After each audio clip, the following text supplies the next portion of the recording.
Welcome to the Ultimate 12-Month Business Blueprint podcast. If you are listening to this, you are at the very beginning of a journey that will completely transform how you look at business, freedom, and your life. Picture this. It's a Sunday afternoon, and you've decided that this is the week you finally get your life together. Oh, I know this feeling well. Right. So you go to a stationery store, or maybe you're just browsing online, and you buy this brand new, beautiful, leather-bound planner. Oh, yeah. And you have to get the expensive pens, too. Obviously. The ones that write really smoothly. So you sit down at your kitchen table, you pour a cup of coffee, and you map out your entire year. And it feels amazing. It does. You get this incredible rush of dopamine. You're motivated, you're organized, you feel virtually unstoppable. Yeah. And then Tuesday morning rolls around. Reality hits. Exactly. Your inbox is totally overflowing. Your boss has a quick question that somehow takes 2 hours. Right. Your kid forgets their lunch. And that beautiful, expensive planner ends up just buried under a stack of mail. Completely ignored. It's just a universal experience, really. We get addicted to the feeling of planning. We really do. We mistake the dopamine hit of writing down a goal for the actual hard work of achieving it. I mean, the friction between our intentions on Sunday and our reality on Tuesday is, well, it's the single greatest obstacle to human potential. I love how you frame that. We mistake the planning for the doing. Yeah. And you see this everywhere.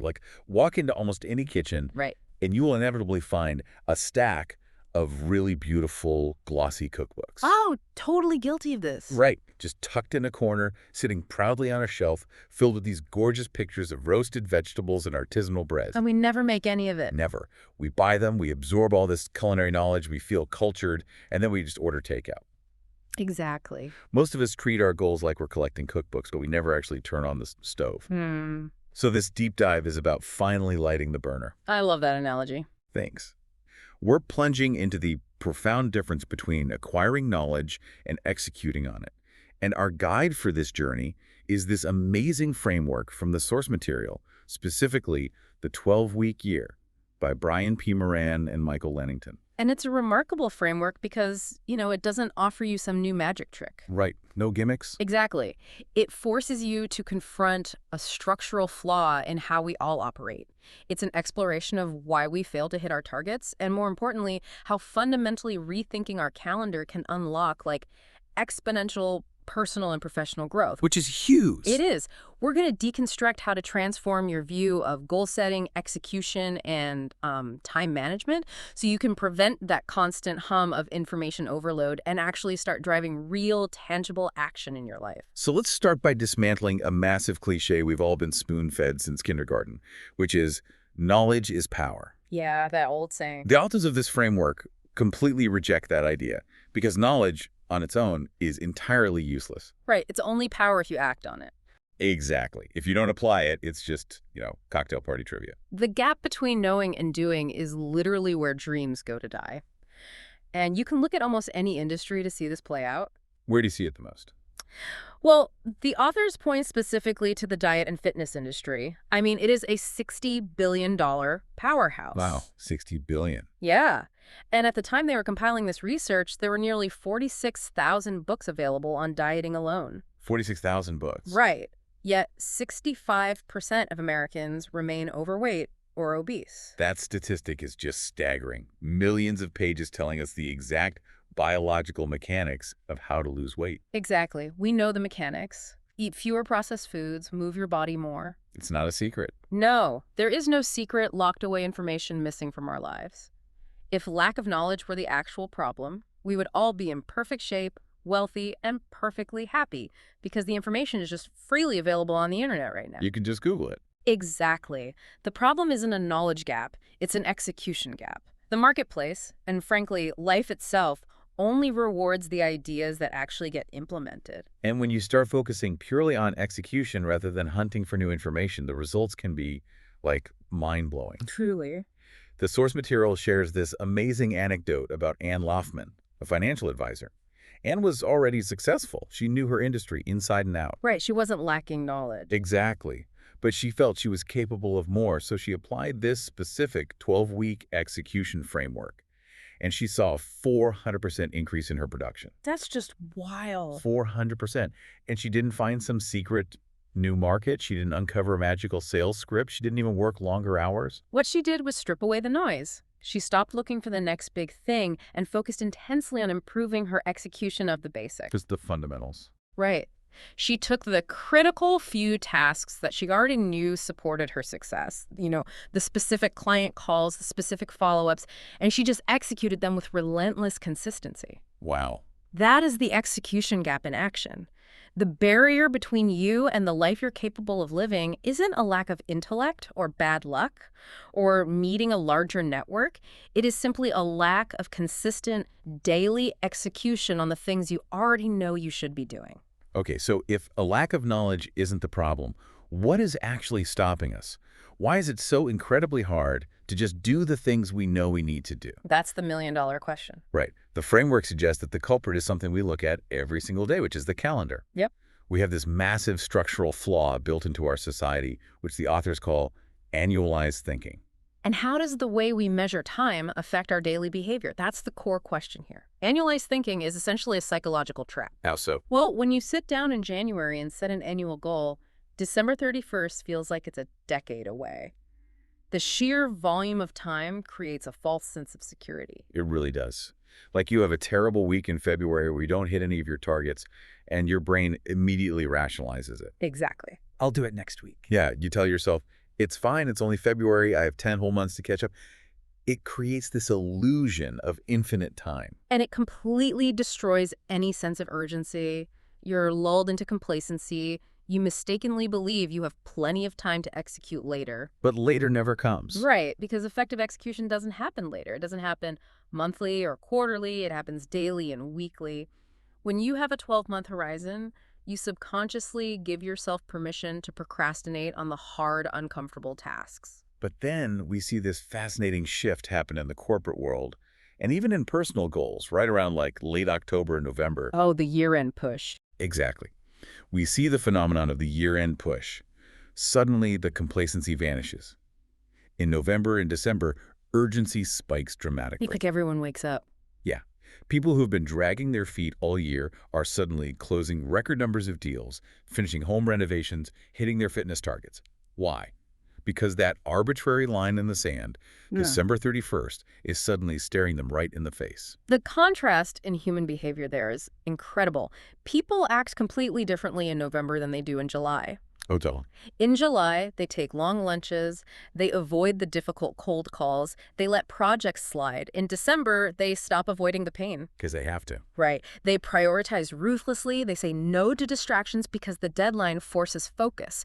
So the authors of the framework realized something profound. They thought, if you could somehow harness that December energy, that hyper-focus and that commitment, and spread it across the entire year, human achievement would just skyrocket.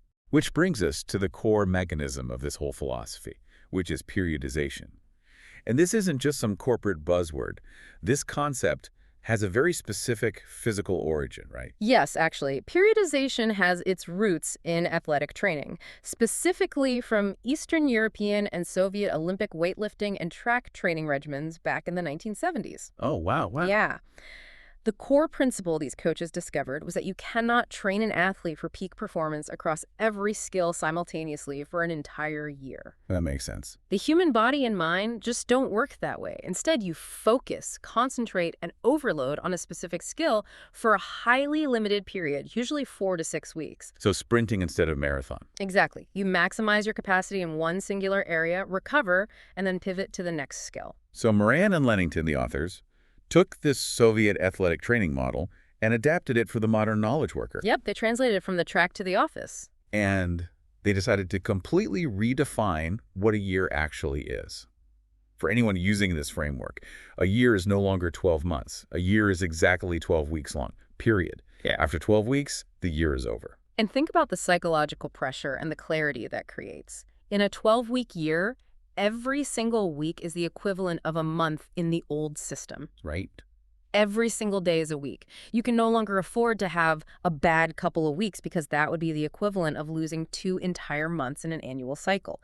It takes that year-end December rush and compresses it into a continuous rolling cycle. Okay, hold on. I have to play devil's advocate here. Sure, go for it. If I'm operating with December-level panic and urgency in March, and then again in June, and then again in September, I mean, I'm going to end up in the hospital. It sounds intense. And compressing a year into 12 weeks just create a nightmare of chronic stress. It sounds like a recipe for total burnout. That is the most common and frankly the most logical fear people have when they first hear this. But the goal here is absolutely not to just run faster on the same hamster wheel. Right. It's not about working longer hours in a state of blind panic. It's about a fundamental shift in how you process your work. The framework emphasizes a chain reaction in human behavior. Your underlying thinking dictates your actions, and your actions dictate your results. Thinking drives actions. Actions drive results. Exactly. Most people try to change their results by forcing new actions through sheer brute force willpower. They say, I'm just going to work 12 hours a day instead of 8. Which is miserable. It is, and if their underlying thinking hasn't changed, willpower eventually depletes and they snap right back to their old comfortable habits. So how does the 12-week year fix that? Well, the framework forces you to change your thinking first. When your timeline shrinks so drastically, you realize you physically cannot do everything. You have to choose. Yes. It forces you to identify the critical few activities that actually move the needle, and it gives you psychological permission to abandon the low-value busy work that causes the burnout in the first place. You aren't doing more work. You're doing more of the right work. And there's a massive emotional relief built into this shorter cycle, too. Oh, absolutely. Like, let's say it's the old 12-month system. You set a huge goal to write a book in January. By August, you've written like 3 pages. We've all been there. Right. So what do? You feel overwhelming guilt, you mentally give up, and you write the entire rest of the year off as a failure. You tell yourself, I'll just try again next January. It's a huge waste of time. But in this new system, you get 4 new years every single calendar year. If you completely blow a 12-week cycle, you shake it off, figure out what went wrong, and you start a brand new clean slate year on Monday.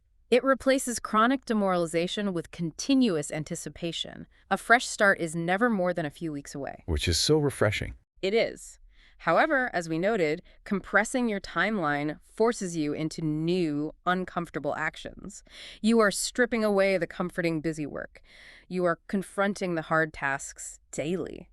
So the question becomes, how do we actually tolerate this discomfort without running back to our old cozy habits the second things get hard? Because new actions are terrifying to the human brain. We're totally wired to seek comfort. If we want to push through the friction of change, we need a serious anchor. A really strong one. And this requires a deep dive into the neuroscience of vision and how our brains literally fight themselves when we try to grow. The neuroscience behind this is fascinating. Your brain is an incredibly powerful machine, but its different components often operate at, well, cross purposes. Whenever you try to achieve something great or change a deeply ingrained habit, there is a literal physiological conflict happening inside your skull. Let's unpack that. Who is fighting who in there? Okay, so on one side you have the amygdala. This is an ancient part of your brain that processes fear and reacts negatively to uncertainty and risk. The survival instinct. Exactly. Its primary evolutionary job is simply to keep you alive and safe. So when you sit down and imagine a vastly different, ambitious future for yourself, a future that requires new, uncomfortable, untested actions, the amygdala sounds the alarm. It's like danger, danger. Yes. It perceives that change as a threat to your survival. It floods you with anxiety, procrastination, and doubt, trying desperately to keep you in your current comfort zone. I love visualizing this. The amygdala is essentially a panicked caveman living in your head. That's a great way to put it. He just wants to stay inside the dark, warm cave. Yeah. Anytime you try to step outside to hunt for something bigger, he starts screaming, "Don't go out there, it's risky, you might fail. Just stay on the couch." That is an incredibly accurate analogy. The caveman wants homeostasis. But on the other side of the conflict, acting as a counterbalance, is the prefrontal cortex, or the PFC. Okay, the more evolved part. Right. This is the executive part of your brain.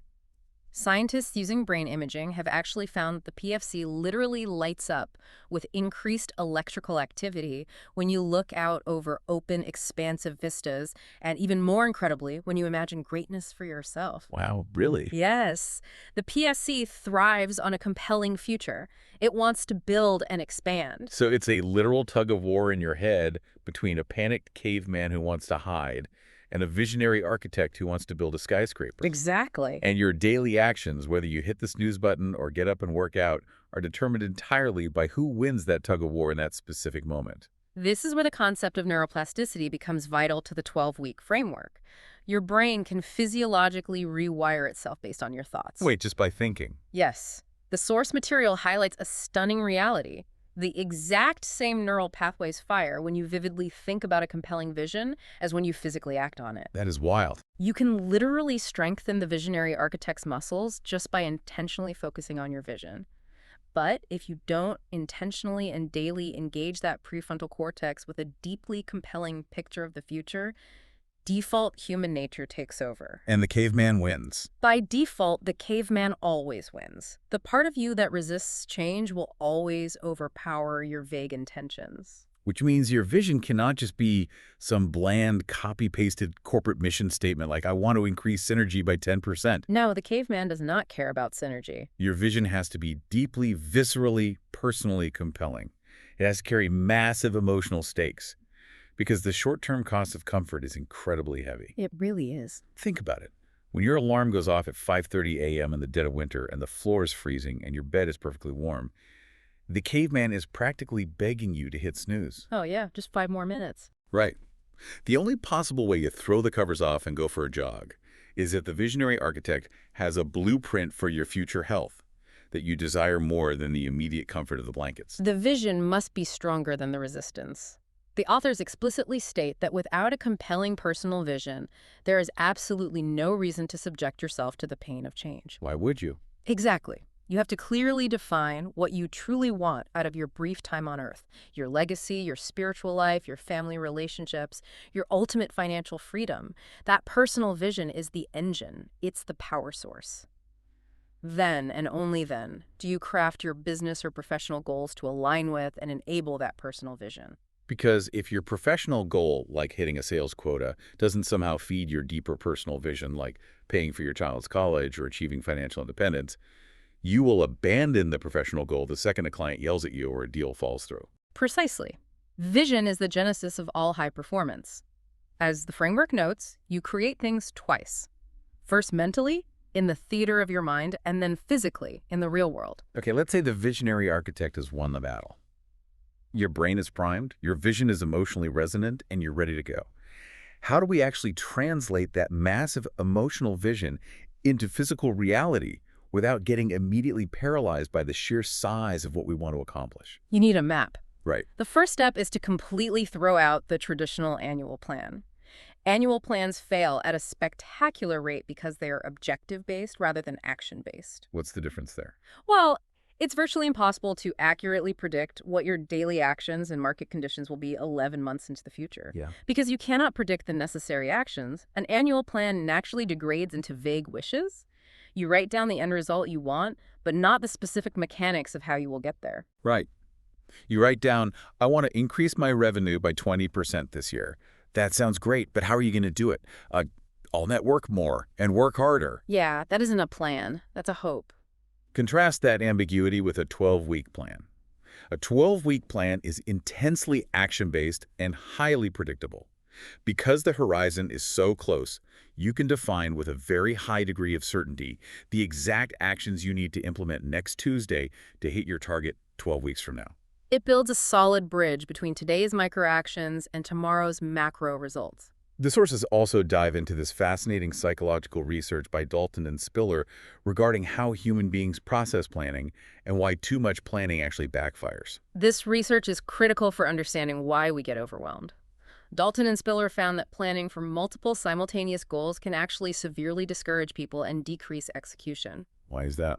When you sit down and create an annual plan with 8 or 10 large goals, your brain is forced to confront all the constraints, all the obstacles, and the sheer volume of time required to achieve all of them at once. It's cognitive overload. You're asking your brain to solve a massive algebraic equation of how to lose 20 pounds, learn French, increase sales, and remodel the kitchen all at the exact same time. Exactly. And more importantly, having too many goals highlights all the pleasurable short-term activities you are going to have to forego. The sacrifices. Right. Your brain calculates the massive sacrifice required, the friction feels insurmountable, and often people fail to take any action at all. They just freeze. So how do we fix that? The 12-week framework bypasses this paralysis by deploying a strategy of shrinking change. You limit your focus to just one, two, or at an absolute maximum, three goals for the 12-week cycle. Just three. Just three. You aren't trying to boil the ocean. You are pursuing absolute greatness in a few key areas rather than exhausting yourself achieving mediocrity in a dozen. So we've narrowed it down. We have our 1 to 3 goals for the next 12 weeks. But how do we break that down to what I'm supposed to do when I sit at my desk on a random Thursday? This is where the weekly plan comes in. Now, I consider myself a highly organized person, and I have a to-do list that is a mile long. How is this weekly plan any different from my standard, ever-growing, terrifying to-do list? A weekly plan is fundamentally different from a to-do list, and confusing the two is a major source of execution failure. Really? Yeah. A standard to-do list is a catch-all. It's a dumping ground for every random errand, email reply, and administrative task that pops into your head. A weekly plan, however, is a literal 1/12 slice of your 12-week plan.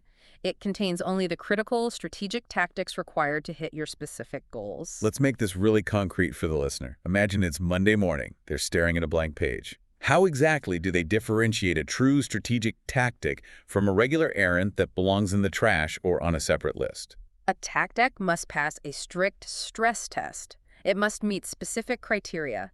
It must be highly specific, it must be objectively measurable, it must start with an action verb, and it must be fully executable within that specific 7-day window. Give me an example. For example, work on marketing is an errand, or rather a vague intention. It has no start, no finish, and no metric. Right. Conversely, call a minimum of 15 qualified prospects to schedule discovery meetings is a tactic. It is specific, measurable, starts with a verb, and you know unequivocally by Friday at 5 p.m. whether you did it or not. The weekly plan forces you to focus relentlessly on actions because you have direct control over your actions, whereas you can only influence your results. The universe does not care about our good intentions. It only responds to physical actions. There's a phenomenal quote in the source material from Sir William Osler, the physician who helped found Johns Hopkins School of Medicine. He was asked the secret to his massive success, and he said he lived his life in day-tight compartments. That phrase perfectly encapsulates this framework. While we cast our vision to the future, we can only act in the present day. By utilizing a rigid weekly plan, your daily actions proactively dictate your behavior. Instead of the other way around. Right. You wake up, you look at your day-tight compartment, and you execute the predefined plan. If you operate without a plan, you are entirely reactive. Your behavior is dictated by input triggers. The phone rings, the Slack notification chimes, an email marked urgent arrives, someone knocks on your office door. You just become a pinball. Exactly. You spend your entire day reacting to other people's emergencies instead of executing your own priorities. You end up playing defense all day long. You go home exhausted, but you haven't actually moved the needle on your own life. So let's say we have our daily plan. We are living in our day-tight compartments, executing our perfectly crafted verbs. But how do we know if we are actually making real progress? Or if we're just running really fast on hamster wheel? I know plenty of people who execute tasks all day, but their bank account or their health never actually changes. This is where we have to confront the brutal truth of our reality. To know if our actions are effective, we have to look at the scoreboard. Measurement is what drives execution. Measurable. But a critical mistake people make is measuring the wrong things. We have to understand the profound difference between lag indicators and lead indicators. Lead versus lag. This is a massive concept. Let's really break this down for the listener. Okay. Lag indicators are the ultimate end results. They are the things you are striving to achieve. Your total income earned, your gross sales closed, the number of pounds you lost, your overall blood pressure. Big numbers. Right. They are called lag indicators because by the time you are able to measure them, the performance and the actions that actually produce them are already in the past. It's like stepping on a scale. You step on the scale on Friday morning, and the number staring back at you is the cumulative result of how you ate, slept, and exercised over the past several weeks. Exactly. You cannot change that number in the exact moment you are standing on the scale. The die is cast. You're measuring history. Lead indicators, on the other hand, are the specific daily activities that produce the lag results. Yes. The number of outbound sales calls made, the exact number of calories consumed, the number of specific weightlifting sessions completed. These happen early in the execution process. You have total control over them in the present moment. And the most vital lead indicator you can possibly track is a measure of your own execution. This is a total paradigm shift for most people. The weekly scorecard in the 12-week system does not measure your results. It purely measures your execution. Yes. At the end of the week, you score yourself based entirely on the mathematical percentage of tactics you actually completed from your weekly plan. Okay, let's walk through an example. The source text uses a highly relatable weight loss example to illustrate the power of this.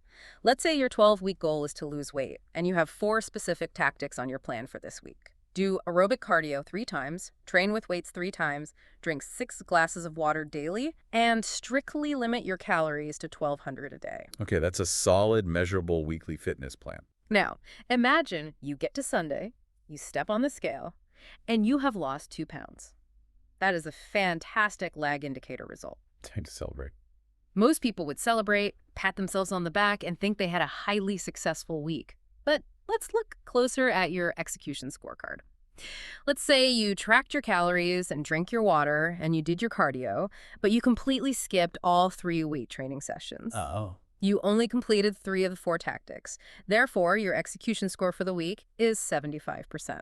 So even though the result on the scale was positive, your execution score is essentially a C-. Exactly. And here's why that matters.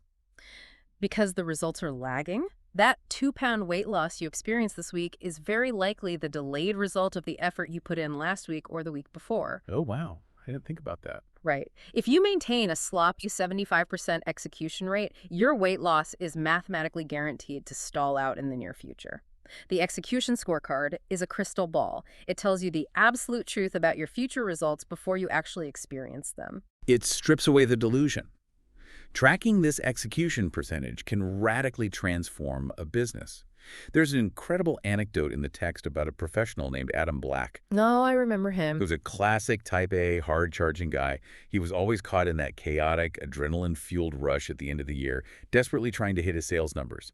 He finally implemented this system, and he started tracking just 2 daily lead and lag metrics on a highly visible calendar on his office wall. Just 2 metrics. By rigidly tying those daily execution metrics to his 12-week goal, he saw a 65% increase in his unit and dollar volume. 65%. He didn't work more hours. He just slowed down, stopped reacting, and confronted his daily execution numbers. What Adam Black did was remove the emotion from the evaluation process. The data on a scorecard does not care about your effort, it does not care about your stress levels, and it certainly doesn't care about your good intentions. It simply reflects the objective reality of your actions. Now, an incredibly important caveat that the authors provide here is the 85% rule. Right, because if people think they have to be 100% perfect, they will quit on day 2. Perfection is a myth, and striving for it will paralyze you. The authors stress from their extensive coaching experience that perfection is not required for greatness. What's the magic number then? If you can successfully complete 85% of the strategic activities in your weekly plan, you will almost certainly achieve your massive 12-week objectives. Really? Just 85%? Why? Because your weekly plan only contains the absolute highest priority, highest value tasks. Being 85% effective on the critical few tasks is more than enough to achieve exponential growth. But let me push back on the psychology of this tracking. Let's say I'm having a genuinely terrible week. I'm distracted, I'm tired, and I calculate my score on Friday afternoon, and I score a 45%. Staring at a failing grade every single week has to be demoralizing. It is. It really is. If someone scores a 45%, aren't they going to just throw the scorecard in the trash and say, this system makes me feel terrible, I'm going back to my old way of doing things? That is a very real, very common psychological hurdle. When you see that low score, the cognitive dissonance is incredibly painful. The authors call this specific pain productive tension. Productive tension. It is that intensely uncomfortable, gnawing feeling you get in your gut when the objective data proves that you are not doing what you know you should be doing. When confronted with this discomfort, human nature dictates that we must find a way to resolve the tension. And the easiest, most frictionless way to resolve that tension is to simply stop keeping score. Exactly. If the dashboard is telling you the engine is failing, just put a piece of tape over the dashboard light. Turn off the light so you don't have to see the mess in the room. That is the path of passive resistance. You tell yourself, I'm too busy to track my score this week, I'll do it later, and later never comes. You retreat to the comfort of ignorance. So what's the alternative? The path of the high achiever is to use that productive tension as a relentless catalyst for change. If you have the courage to commit to keeping the scorecard week after week, the sheer discomfort of seeing that 45% will eventually compel you to change your behavior and take action, simply to relieve the emotional tension. High performers use the scorecard to confront reality, whereas average performers hide from it. So to consistently overcome that productive tension, to hit that magic 85% execution score week in and week out, you need absolute laser focus. But let's look at the reality of the modern workplace. We live in an ecosystem designed to distract us. Oh, completely. We have constant Slack notifications, endless reply-all email chains, and minor emergencies popping up every 10 minutes. How on earth do you sustain the intensity required for an 85% score in that environment? This is where the framework transitions from goal setting to rigorous time management. To execute consistently, you have to seize control of your schedule because time is a perishable, highly inelastic resource. You cannot save it, you cannot borrow it, you can only spend it. The sources cite a study by BaseX, a business research firm, that should terrify anyone listening to this. Oh, I know the one. They found that 28% of an average professional's day is completely lost to interruptions and the recovery time associated with trying to get back on track. Wow. 28%. If you work a standard 40-hour week, that is roughly 11 hours a week, just vaporized by distractions. And a separate study by Microsoft Research compounded this. They showed that after a worker is distracted by an incoming email or an instant message, it takes them an average of 15 minutes just to refocus their brain and get back to the level of deep thought they had on their original task. 15 minutes just to recover from one ping. Exactly. Modern workers believe they are multitasking, but neuroscience tells us multitasking is a myth. What we are actually doing is continuously rapidly shifting our attention from one shallow task to another. This continuous shifting completely destroys our capacity for deep, focused, strategic work. It's the ultimate paradox. In our desperate efforts to not miss anything, to answer every email within 2 minutes, we end up missing out on doing anything of actual value. We spread our attention so incredibly thin that we practically guarantee our own mediocrity. So, what is the antidote? How does the 12-week framework insulate us from this environment? The antidote is a system called performance time. It requires you to restructure your week using 3 highly specific, non-negotiable types of time blocks: strategic blocks, buffer blocks, and breakup blocks. Let's define the parameters of each, starting with the heavy hitter, the strategic block. The strategic block is a contiguous 3-hour block of completely uninterrupted time scheduled into your calendar each week. 3 hours. 3 full hours. During this window, you isolate yourself. You accept absolutely no phone calls, you close your email client, you turn off all notifications, and you accept no visitors. Your sole focus, utilizing all of your intellect and creativity, is executing the pre-planned, money-making, high-leverage strategic tactics from your 12-week plan. I can hear the listeners panicking already. 3 hours of total silence sounds like an eternity in today's corporate world. Right. Managers get twitchy if an employee doesn't reply to a message within 12 minutes.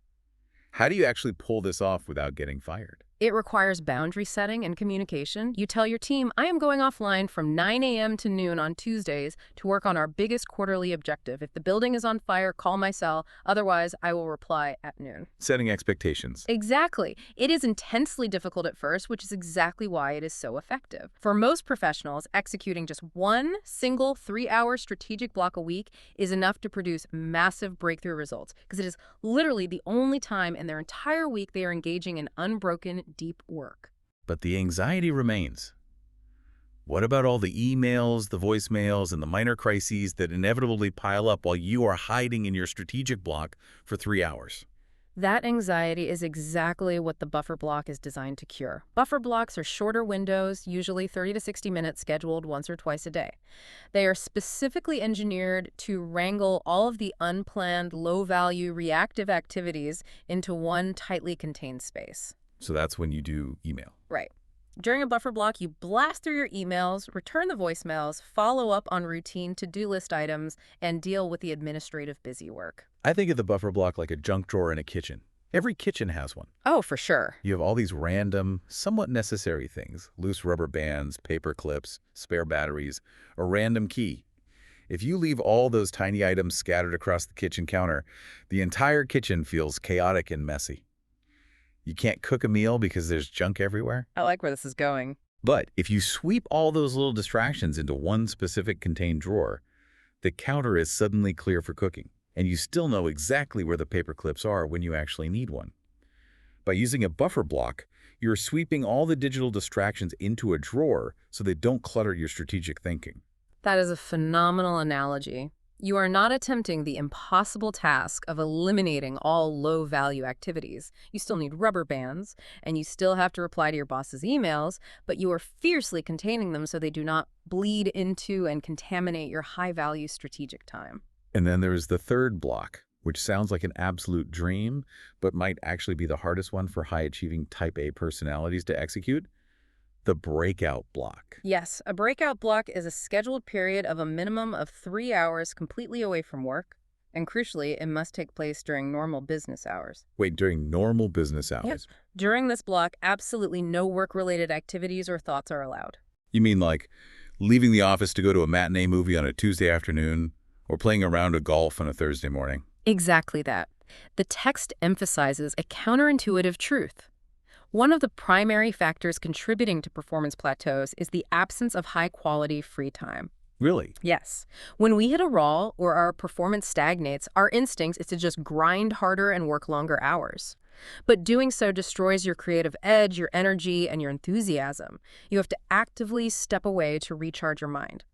This leads to a concept the authors champion called intentional imbalance. Intentional imbalance. Yeah. That flies in the face of everything we hear in corporate wellness seminars.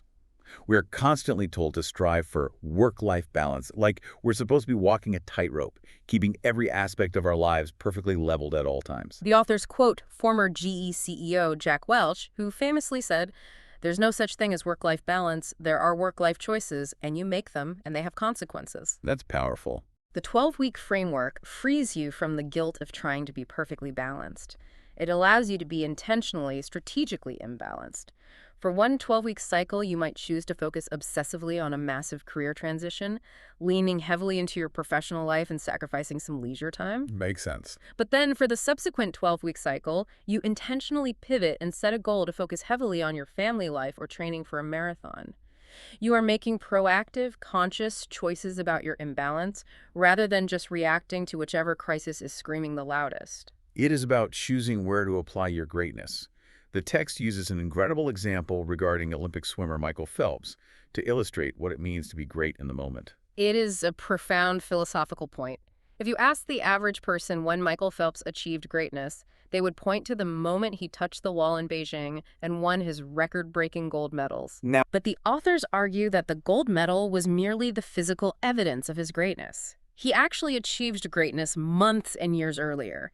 He achieved it in the quiet, lonely, dark moments at 5 a.m. when his alarm went off, and he chose to dive into a freezing pool instead of staying in a warm bed. Right.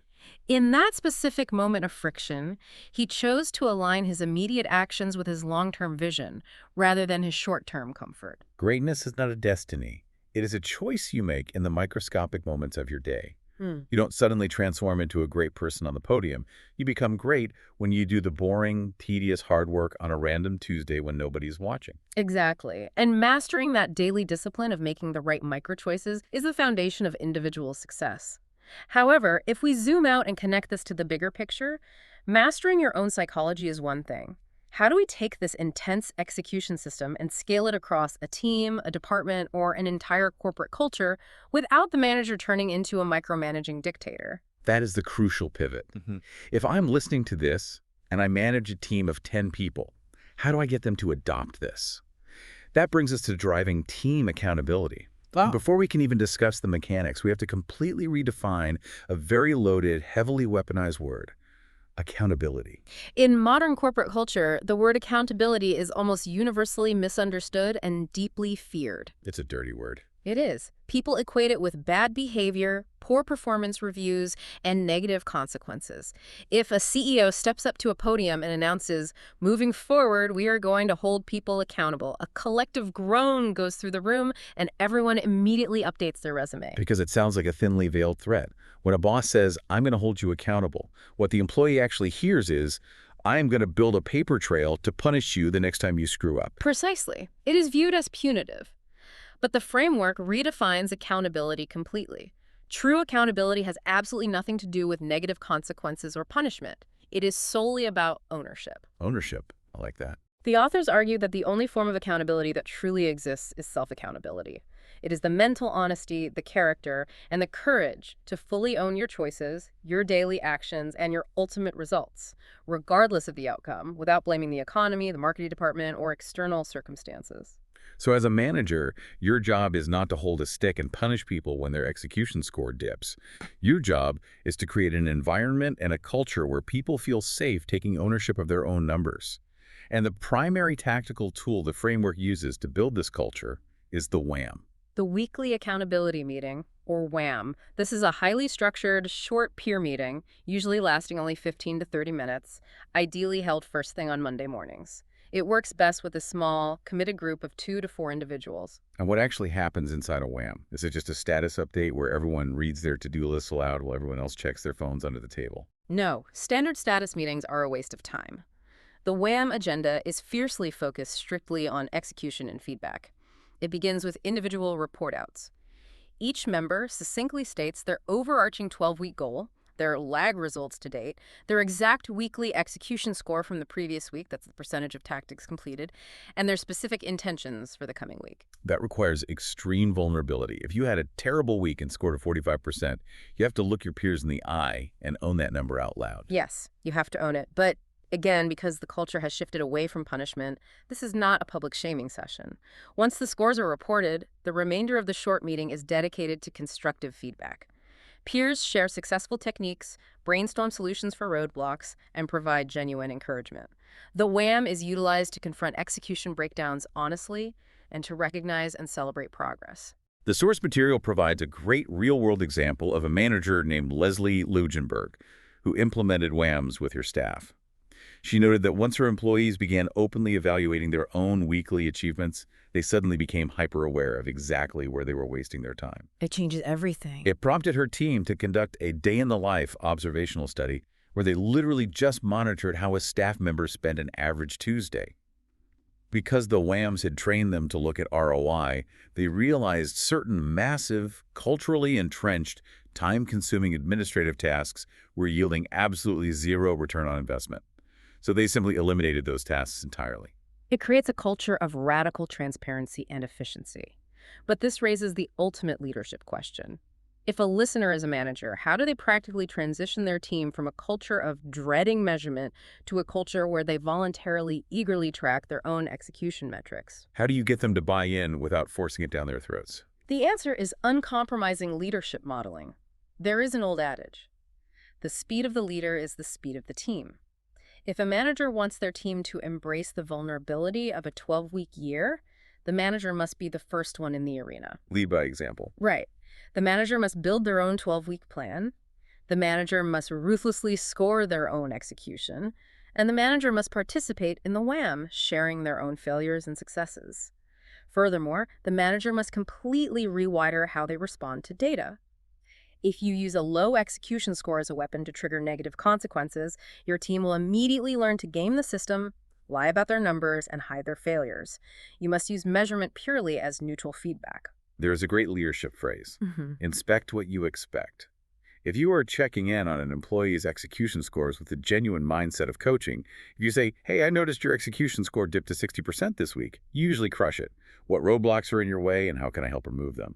Suddenly, measurement stops feeling like a trap and starts feeling like a tool for mutual growth. Exactly. When employees feel true ownership over their goals, they will meticulously track their own metrics because they want to win. If they are relying on you to nag them to track their numbers, it is a glaring red flag that they do not own the goal. You do. Okay, we have completely deconstructed the theory and the mechanics. We've covered periodization, the brain science of vision, daily execution tactics, lead versus lag scorecards, strategic time blocking, and team accountability. For the listener who is fired up, who has their notebook ready, and wants to start their very first 12-week year tomorrow morning, what is the exact emotional step-by-step playbook they're going to experience? Stepping into the system for the first time is a journey. The process of executing your first 12-week year is reliably going to unfold in 3 distinct predictable phases. Understanding these phases prepares you for the psychological friction you will inevitably face. Let's walk through them. Phase 1, weeks 1 through 4, the fast start. In these initial 4 weeks, your motivation will be naturally high. It is new and exciting. But your primary objective in phase 1 is simply establishing the mechanical habit of the system. Don't worry about results yet. Right. You are forging new neural pathways. Do not obsess over hitting perfect execution scores or massive lag results. Just focus entirely on executing the weekly routine. Sit down and plan the week, honestly score the week, and show up to your wham. Just engage with the machinery of the framework. It is exactly like deciding to get in shape and going to the gym for the very first time. If you go in on day 1 and obsess over how much weight you are bench pressing compared to the bodybuilder next to you, you will quit. Oh, instantly. Your only goal for the first month should simply be building the unshakable habit of walking through the front doors of the gym at 6 a.m. The results will follow the habit. That is a perfect parallel. Build the habit first, but then you inevitably enter phase 2, weeks 5 through 8. The authors call this the middle grind. The honeymoon phase is officially over. Yes. The novelty of the shiny new system has completely worn off. The end of the 12-week cycle still feels a bit too far away to trigger that December panic. This is the exact moment where productive tension hits the absolute hardest. It's the danger zone. It really is. Your initial motivation will naturally biologically dip. The critical key in the middle grind is to stop relying on sheer willpower and start relying heavily on the structures you built in phase 1, your non-negotiable time blocks, your weekly plan, and your peers in the wham. If your lag results are not materializing in week 6, this is where you use the objective data from your scorecard to diagnose the problem. You ask, is the breakdown due to poor execution, or am I executing flawlessly, but the tactics in the plan are flawed? Right. So if you are consistently scoring an 85% execution rate on your cold calls, but your sales revenue hasn't budged an inch, your execution is fine, but your tactics are wrong. Yeah. You are calling the wrong people, or your script is bad. Yeah. You need to adjust the plan. But if you are scoring a miserable 40% execution rate, the plan might be pure genius. You just aren't doing the actual work. Correct. The data removes the guesswork. If you survive the grind, you hit phase 3, weeks 9 through 12. Finish strong. The authors share a fantastic illustrative anecdote from Jim Collins's renowned book, Good to Great, about a high school cross-country team that unexpectedly transformed into perennial state champions. I remember reading this. The opposing coaches were baffled because this championship team didn't log more miles, they didn't have better facilities, and they didn't train any harder than the other average teams in the state. But their coach had instilled one simple, unyielding secret. They ran their absolute best at the end. They ran their fastest times at the end of their daily workouts. They sprinted the final kick at the end of their races, and they peaked at the end of the season. They were trained to finish strong. Weeks 9 through 12 are your chance to sprint to the finish line. Because the hard deadline of week 12 is suddenly right in front of your face, you can finally tap into that intense year-end urgency to push through the final obstacles and hit your target. Which brings us to the light at the end of the tunnel. The reward for all this discipline. The 13th week. This is crucial to prevent burnout. Every 12-week year cycle contains a 13th week.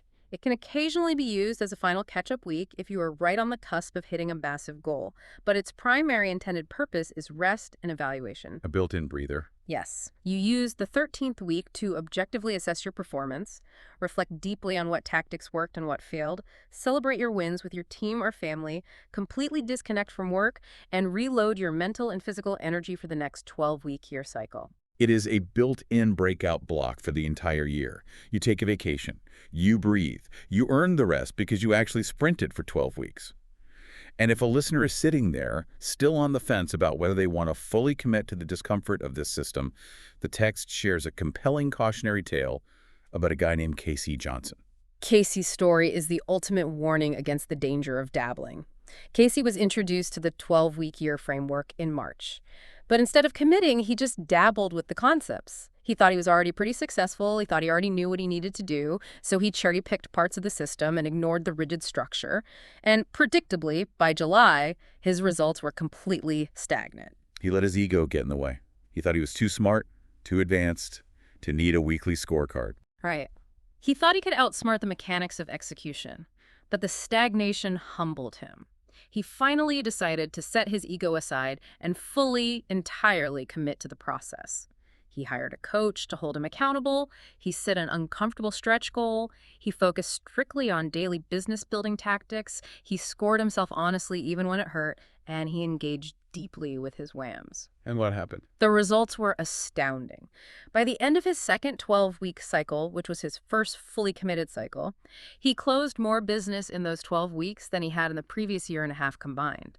He skyrocketed to become the #4 agent in the entire country for his experience level. When asked about his transformation, his advice to others was incredibly simple and blunt. Don't dabble, engage. So my challenge to you, the listener, right now as we wrap this up is to look into the future and anticipate the friction. Yeah. What is your personal resistance monster going to be when you hit week 5? It's coming for you. When the initial excitement fades, when the dopamine of buying the new planner wears off, and the middle grind hits you square in the jaw. What is the specific excuse you usually reach for? Is it, I'm just too busy right now, I'll do this next quarter? Is it, keeping this weekly scorecard is too tedious and micromanagerial? Yeah. Identifying your go-to excuse right now while you are motivated is the first and most critical step to defeating it when it inevitably shows up at your door in week 5. Anticipating the resistance is the essence of intentional living. What this framework ultimately teaches us is that true, lasting greatness is never a singular magical event.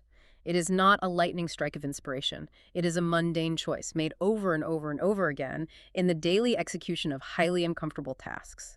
It is driven by a deeply compelling personal vision, it is measured impartially and brutally by a weekly scorecard, and it is sustained by ruthlessly protecting your time from the chaos of the world. Execution really is the ultimate differentiator in the market and in life. Anyone can have a great idea in the shower. Almost no one has the discipline to execute that idea consistently for 12 weeks. Which leaves us with a profound final reflection drawn from the underlying philosophy of the text. The authors continually reinforce that vision is created twice. First mentally and then physically. We know from the science of neuroplasticity that our brains physiologically adapt and change based purely on the quality of our thoughts. If that premise is true, it forces a startling realization.